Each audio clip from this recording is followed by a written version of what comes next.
Riječanka Andrijana Conjar ne zna za osmijeh. Zbog nezavidne situacije u usnoj šupljini zaboravila je taj osjećaj. Inače, ni ja se ne smijem, meni isto nije bajno.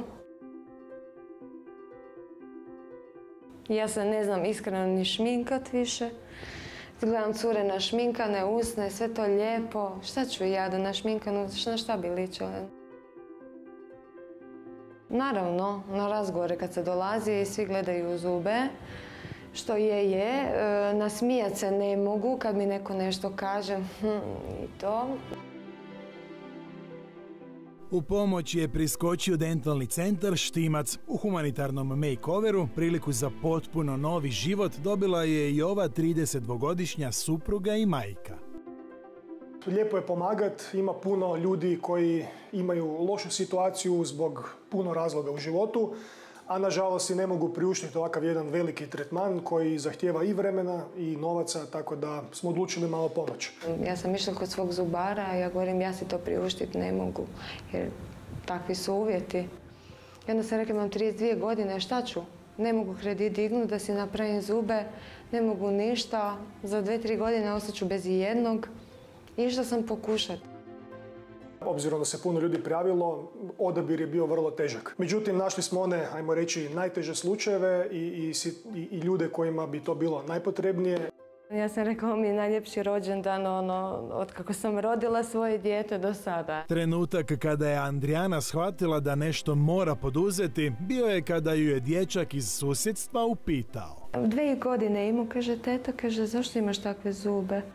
Mene je tako bilo sram. Imamo tešku upalu zubnog mesa, odnosno parodontozu, fale nam zubi i imamo velike karijese u prednjoj estetskoj zoni. Imala sam fobiju, veliku fobiju, znači od zubara i sve to. I užasno sam se bojala, samo na spomen zubara meni bi se ruke tresle. Prva faza je liječenje upale zubnog mesa, odnosno parodontoze sa kiretažom dubinskom.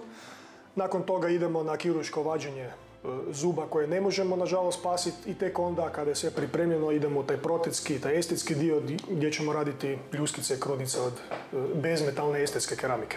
Andrijanu čeka dug put do blistavog osmijeha, no svakako će se isplatiti.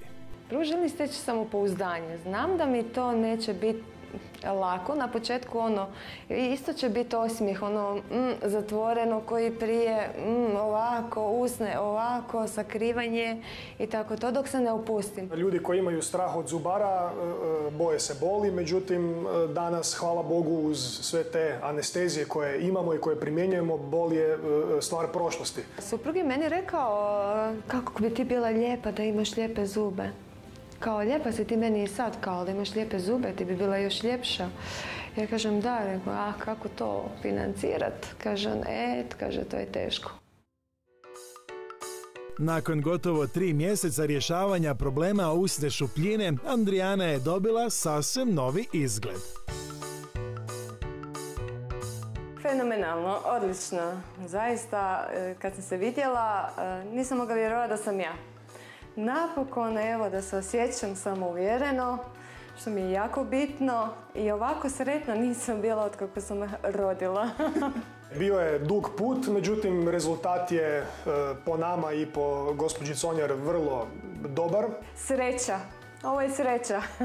U fronti smo radili te ljuskice i krunice od estetske keramike, a u stražnjoj zoni smo radili tamo gdje nam fale zubi, smo radili mostove isto tako od cirkona i keramike koji daju savršen estetski rezultat. Vidio me suprug, rekao je da je fenomenalno, da stvarno da je odlično, kaže predivan smajl, predivni zubići. Kćer, kad je vidjela moju sliku prije, ne može vjerovati da sam to ja. Rekonstrukciju svojih zubi i dizajn osmijeha Andrijana neće tako brzo zaboraviti.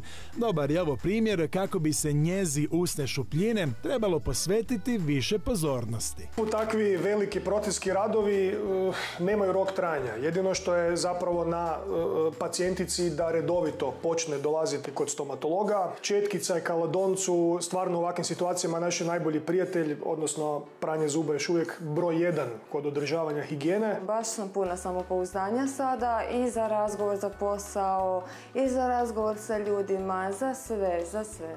S novim zubima Andrijana je započela i jedan sasvim novi život. Život sa osmijehom.